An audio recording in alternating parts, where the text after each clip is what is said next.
Good morning, Doug here from the Hundredfold Journey. Thanks for joining us on this Sundays with Doug. We're here to come alongside of you to help rewire your brain, build new habits, and create a new identity. That's what a hundredfold is all about. We're also a group of people who are looking to find their true identity, and by doing so, finding God's true identity, because you do have the power to choose. You have the choice as to how you want to live and experience this life. And one of the ways that we try to do this is through these 10 truths. These 10 truths were true for Jesus, and they're also true for you. And we work each week, each day to work to memorize, to apply, and to meditate upon these. So, as we've been doing each week, for those that are online, if you'd like to share maybe an experience that you had this last week where these 10 truths were in play, go ahead and share right now what your experience was this week. Who would like to go first?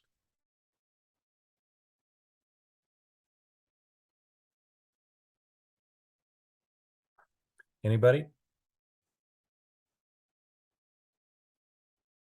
So I have one where circumstances don't matter, only state of being matters. I had a very important call with one of our directors. This was a work-related situation, and it was last Monday that we had again, it was a high-level phone call. And for me, setting up calls and conference calls where senior management people were talking with other senior management people, and I was kind of like the mediator between the two. I got kind of nervous about that meeting, just wanting to make sure it went well and everything went according to plan. But I just found myself kind of rising up inside of me with some anxiousness, some worry, and I hope it goes okay, because the guy that was on the call was my boss's boss's boss. So he was is pretty important. And again, I found myself just being anxious and worried, just making sure that everything went okay. And I had to remind myself, that circumstances don't matter, only state of being matter. So I had to change my thoughts from being anxious and worried. And also, I tended to kind of elevate him, um, even though positionally at work he was very important. But in the grand scheme of things, as far as who we are in this world, I mean, he puts on his pants just like I do. And so they're really, you know, he's not better than I, he's just in a different position, a different role. So again, I had to remind myself that circumstances don't matter, only state of being matters. And also the other ones, I'm always at the right place at the right time. God has granted me favor. So, anyways, at the after I kind of reminded myself of that, I kind of stepped back and just took a deep breath and says, "All right, Doug, this is fine. It's going to be fine." Um, and then the meeting, of course, went very well, which describes God has granted me favor and everything my hand touches prospers. So it was, again, it turned into a good meeting, but it could have gone, with my attitude and my anxiety, it could have changed the meeting, and it turned out it didn't. So, anyways, that was my story from this last week. All right. Anybody else before we go on? Okay, so we are in this series. We have the mind of Christ, and 1 Corinthians 2:16 states that as we've talked about in previous studies, I am the dwelling place of God. So I have His Spirit in me. I am His body. I am His dwelling place, and His dwelling place is in my mind. So the same thoughts that Christ had, the same thoughts that Jesus had when he was here, I can have as well, because I have the same spirit. The same spirit that was in Jesus is in me. Okay, so we're talking about how powerful our mind is, and this is just a quick refresher from the last couple of weeks, asking the question just how powerful our minds are. And what we talked about is we went into the quantum. We went pretty deep as it described that the things that we look at, the atoms, the thoughts that we have, and the way we look at it, the way we observe it, actually changes the particles of everything, specifically for atoms, right? Atoms make up everything. They make up our bodies. They make up. They're in the air. They're in the things that are around us. They're in this pen, right? They're everywhere. And when we observe those particles, they actually change from a particle form, sorry, from a wave form to a particle form. And that is the power of our mind. So we can change the environment around us based on our thoughts. And just to kind of prove that, there were a couple of videos that we talked about. One was the Chopra video with Oprah Winfrey, where Oprah changed the direction of an item just by the thought of her mind. She changed the direction of where it was going.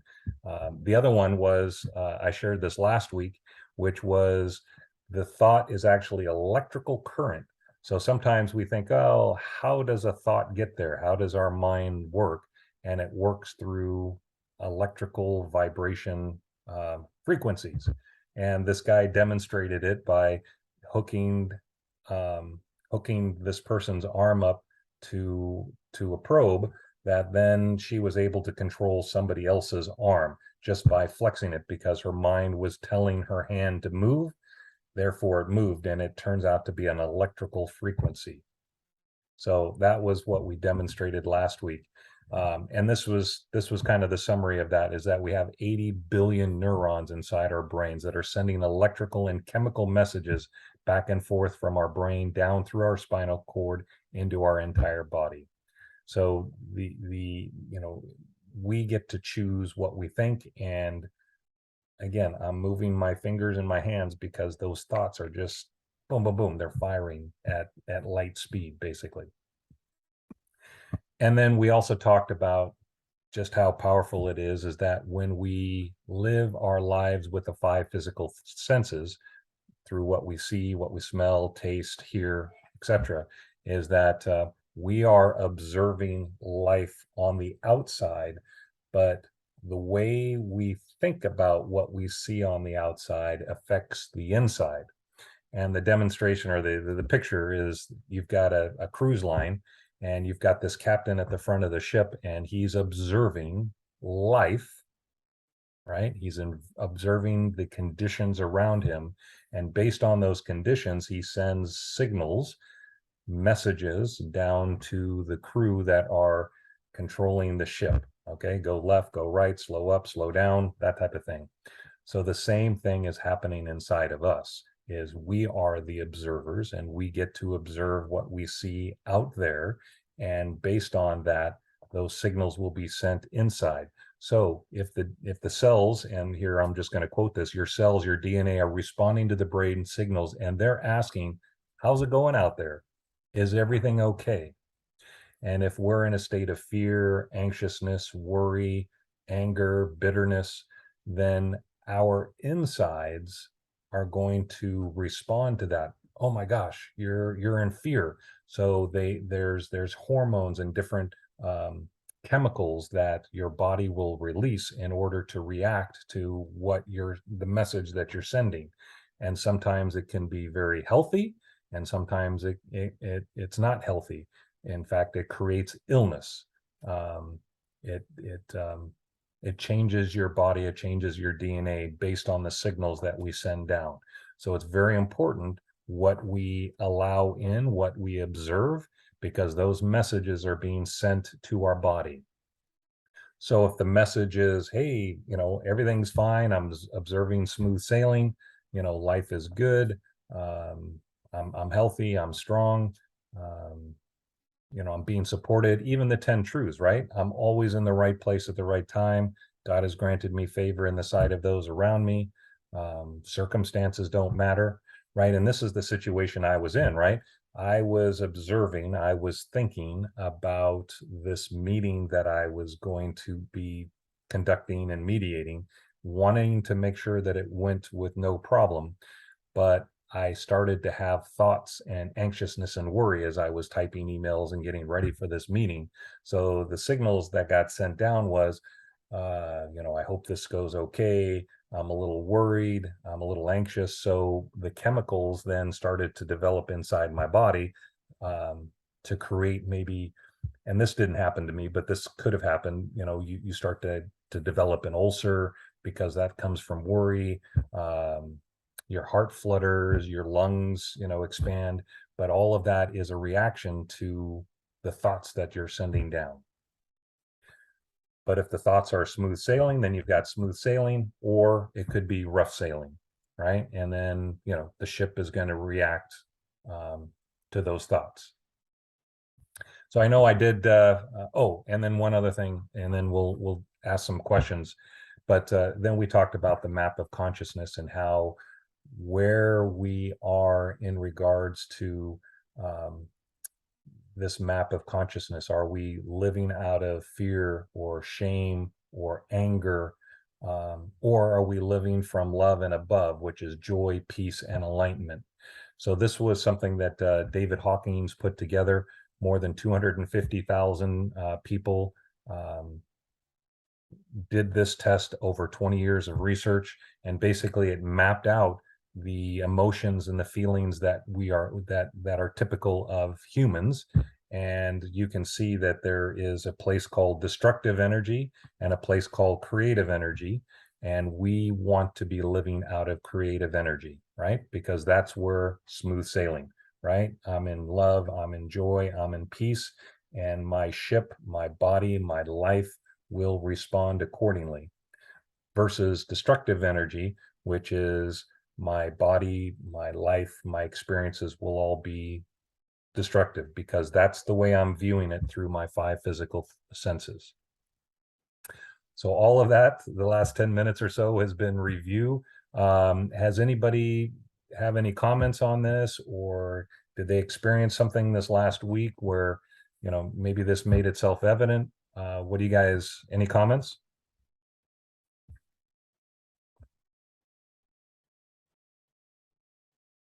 Okay. So yeah, I think I spoke through it pretty well.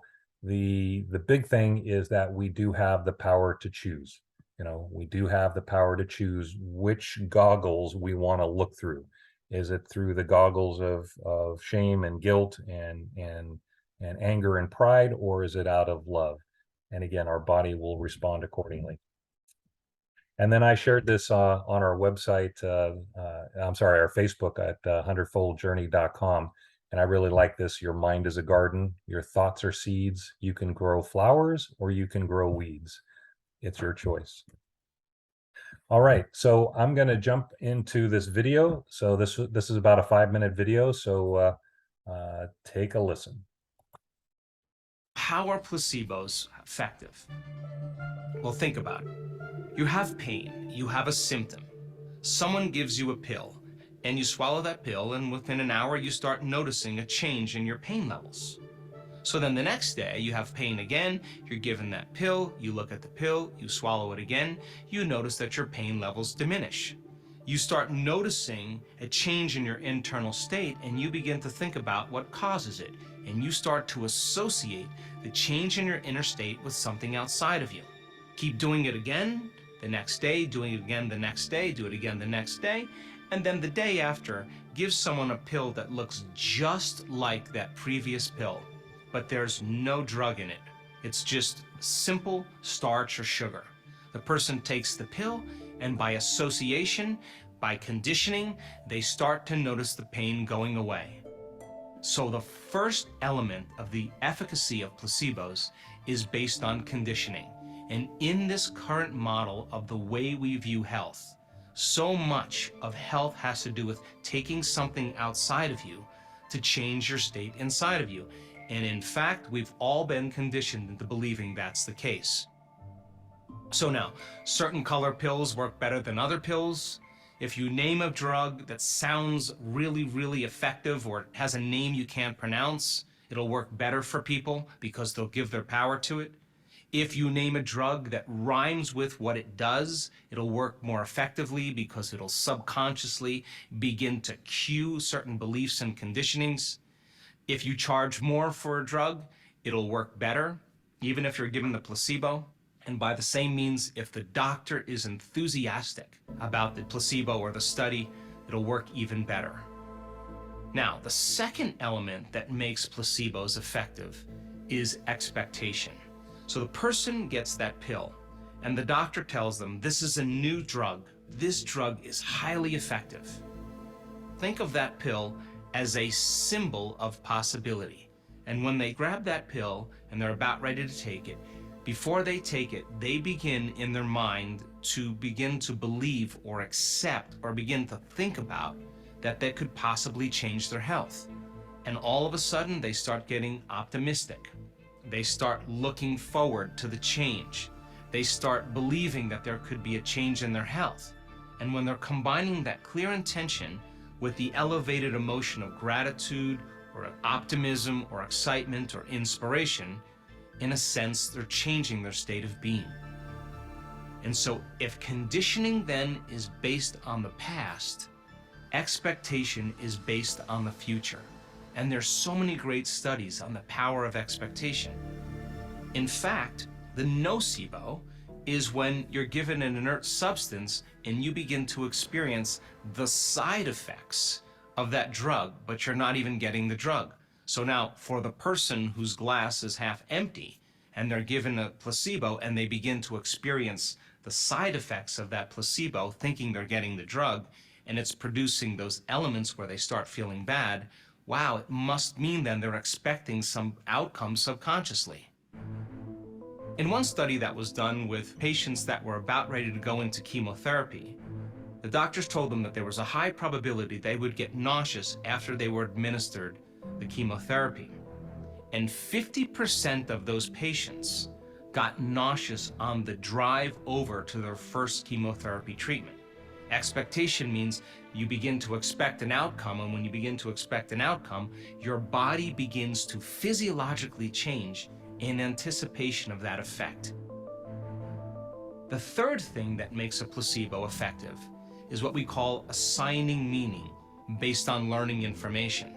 So if the doctor shows up and says, this drug is going to enhance serotonin in the receptor sites in your brain, and they take out a chart and they show you how serotonin is what begins to create neurotransmission, and then of course when they see the pill, they start to assign meaning behind what it does, and it increases the efficacy of how the placebo works.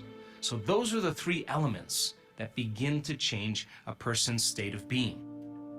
So then that pill represents a symbol of hope, a symbol of possibility. And when a person begins to associate that pill with the thought of being better, they're selecting a new future subconsciously. They're not even aware that they're doing that. And if they begin to combine that clear intention with an elevated emotion, they're changing their state of being. And when they change their state of being, they're changing the way they think and feel. And in a sense now, they're moving their biology from the past present reality into the future present reality.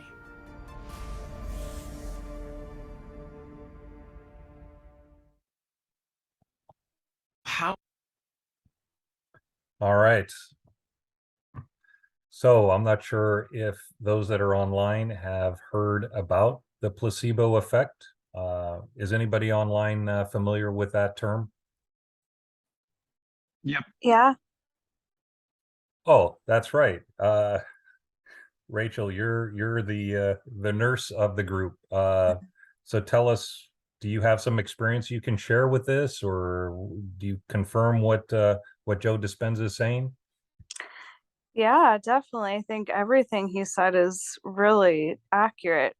There's a lot of studies where, placebo drugs were given, and half of a study group and the other half of the study group got the real drug, and everybody ended up having the same outcome, Mhm, basically. So, Yeah, I mean, and then I also was just thinking, what if instead of a pill, we change that into like diet and exercise and say, hey, like if you change your diet, you're gonna feel better.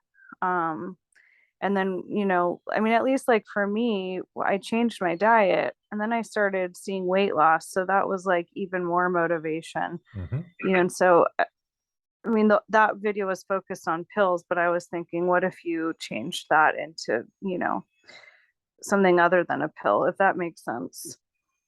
Yeah, it does. The pill ended up being the symbol, and we'll talk about this in just a second. But I think, in your case and even my case, because I'm on the same way, if I if I change my diet or if I go work out, I will lose weight, right? So those little symbols represent the result that we want.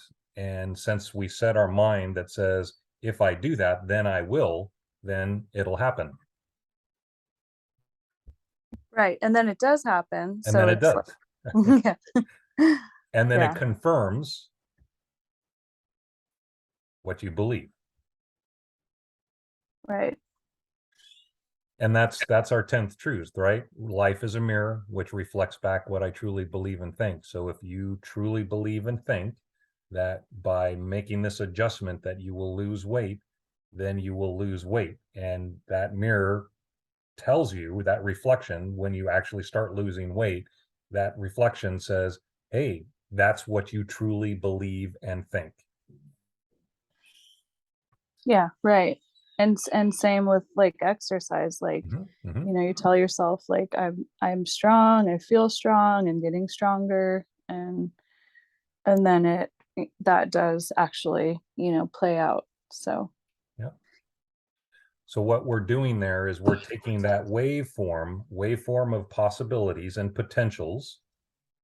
And when we specify, if I do this, then this will happen, then that waveform changes to a particle form. And then all of a sudden, boom, it comes into your awareness. So Rachel, you actually have seen that placebo in effect. I mean, you talked about studies, but have you seen it in other people's lives, like with your patients or people in your um field of work? yeah, to be honest, not really, because I think the medical field is so, I mean, everyone's on some kind of pill. There's Yeah, so much medication. It's really hard yeah. to know like in the hospital world, but for like my mom suffers from migraines, and she always tells me, because I always try to give her a new prescription, and she tells me before she takes it, well, I don't want to take it because I'm going to get nauseous and I'm going to get fatigue, and I'm like, but you haven't even tried it. So of course, because she's programmed to think Mm, she's going to get every single side effect, even if there's a 0.08% mm, chance of her getting it, and then she goes, oh, I got it, and it's like, right. so that's a little more vivid for me, because I know her so well. Patients, I mean, there's usually so much drugs involved, it's Yep. it's hard to know, but Yep. yeah. Ah, very good. And I think Jeremy, you said you've heard of the placebo. Do you have any experience or history with that, or you're just aware of it? I'm aware of the whole concept of the placebo effect. Yep. One of the biggest studies that actually I've I've seen about is actually seasickness pills. Ah. Um, they'd actually give people who suffer from severe seasickness, they'd give some of them sugar pills, and then another one actual like, motion sickness preventative, pills. And they'd say, "Oh yeah, it works just as works the same amount," and they do the same exact test under controlled situations, so that way every single person will get motion sickness no matter what. But it's just the placebo versus the Mm, real. And mm. as soon as the people found out, oh, you just only took a sugar pill, it was all you. You were the one who stopped your motion sickness. Then they were just like, "Wait, what?" Yeah. Yeah, that's funny. That actually reminds me of when I was a kid, 6, 7, 8 years old. I used to get car sick like 20 minutes, right? I drive, And the case was I drive from my parents' house to my grandma and grandpa's, and literally it was like 20-25 minutes on the freeway, and I always get sick. Literally, I would throw up. And my dad, he said, I've got the cure for that. And he says, you just put a paper bag on your stomach. So he would cut out a paper bag and he would place it on my stomach underneath my shirt. And sure enough, I did not get sick anytime I had that paper bag. So anytime that I would go to grandma and grandpa's or any kind of trip, oh, I got to put a paper bag on my stomach. Anyway, so yeah, it's all that placebo, because my dad's power of his word said, if you do this, then this will happen, right? So he spoke with authority. All right, so all of this is demonstrating just how powerful our mind is, right? And God created us to, or designed us to be co-creators. So here's the official definition, if you will: a beneficial effect produced by a placebo drug or treatment, which cannot be attributed to the properties of that placebo itself. It must therefore be due to the patient's belief in that treatment, right? It comes down to the belief, because a sugar pill is not going to cure your ailment, right? So that's the official. So it's the patient's belief in that treatment. And in a way, it's a way to trick your brain into thinking a desired result. So the placebo effects, how does it work? And this was presented in the video. It's based on conditioning or belief. It's based on the past or what you've been told, right? So you've been conditioned that if you take this blue pill, you will have this effect. And, here's the studies and here's all the proof and data that says what it is. So you're conditioned and belief. The name that was given, the color, he talked about the color, the cost, the doctor being authority. The second one is expectation, based on the future, what we think can happen, and it becomes a symbol of possibility. It's that symbol of possibility. Believe or accept that this could change their health. And then you have a clear intention. You know what the intention is. It's not just going to say, hey, it's going to cure my stomach. It's going to cure my migraines, right? It has to be a clear intention as to what the purpose of that is.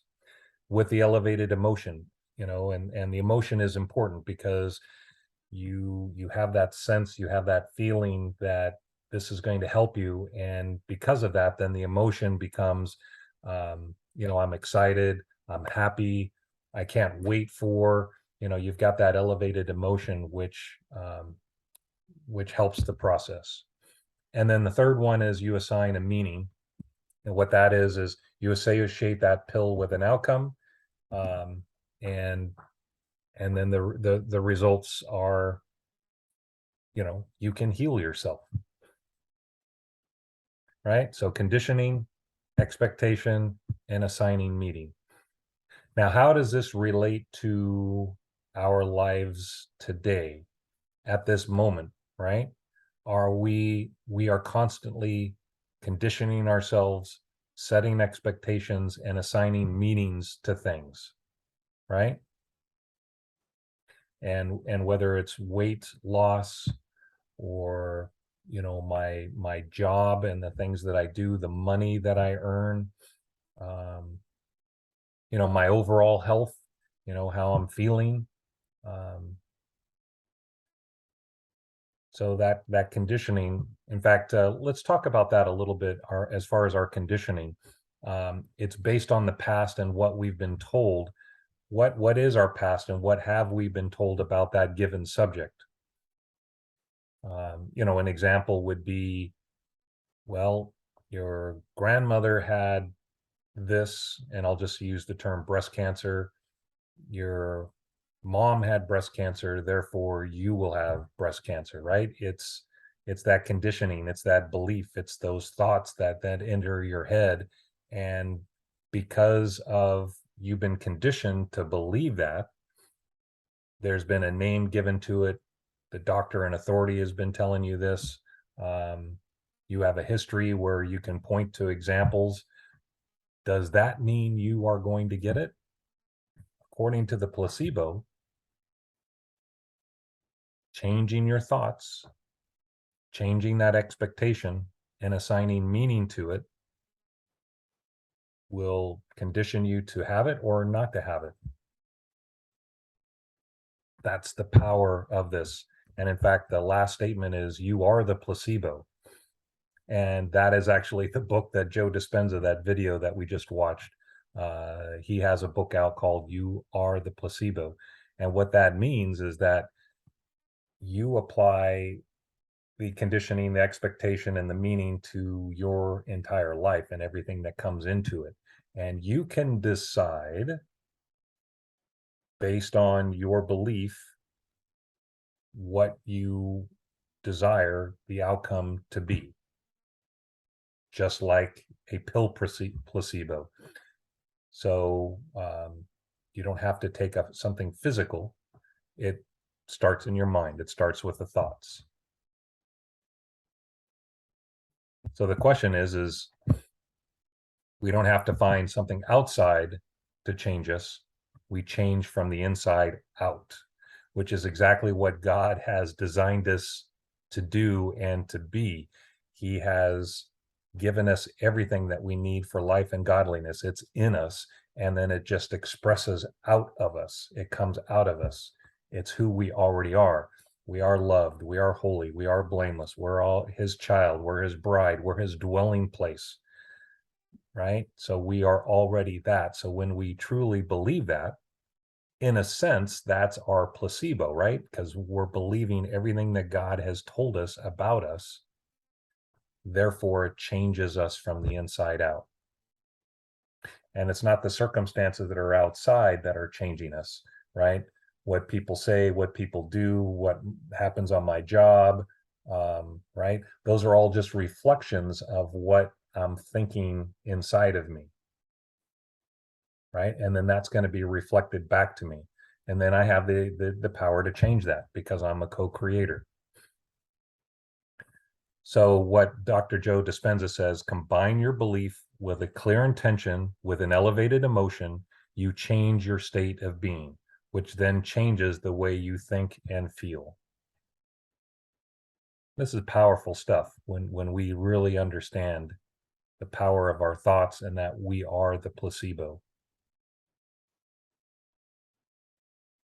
Circumstances don't matter, only state of being matters. It's more important what I think than what happens around me and how I think about situations.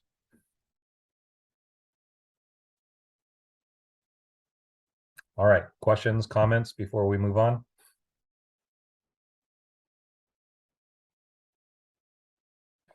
Yeah, if there's a book out there, I'd recommend it would be this one, because the book does a deep dive into exactly how this works and where our beliefs come from, and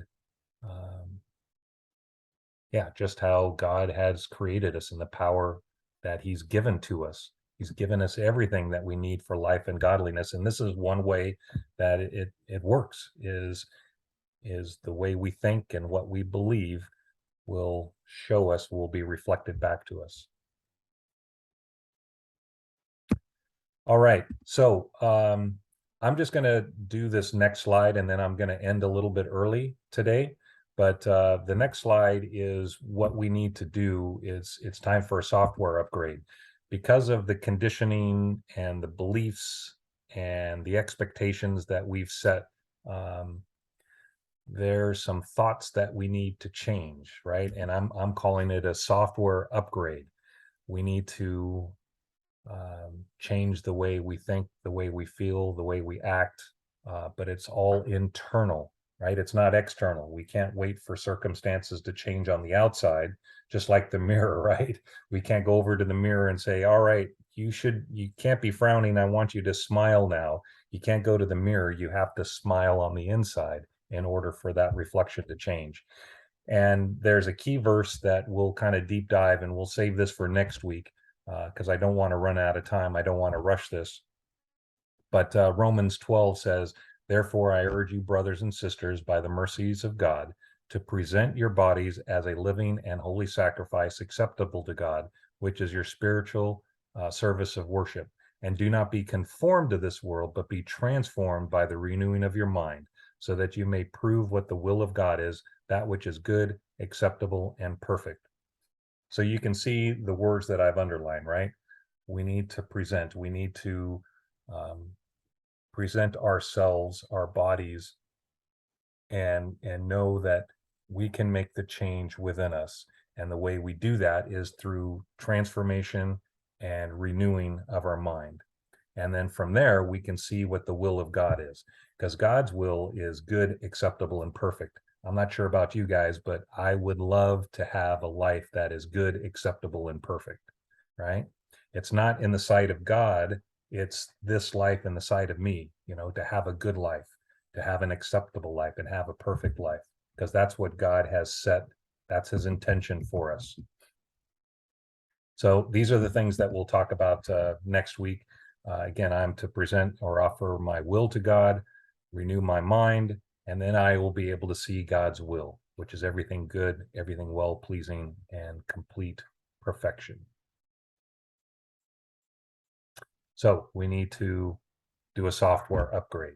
Because we've been conditioned, going back to the conditioning, we've been conditioned, however old you are, 20, 30, 50 years old, you've got a conditioning from your past that that we need to change. We need to upgrade. We need to change that software, because that software is old, stinky thinking.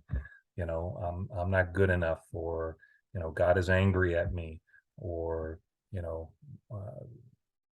my parents had this, therefore I'm going to be this way. We gotta renew our mind to that. And we're renewing our mind to the way God originally tended us to be, which is good, holy, blameless, perfect, all of that. That's who we are, and we just allow it to come out of us. Okay, that's all I had. Any last comments before we go into the closing slides? Anything else?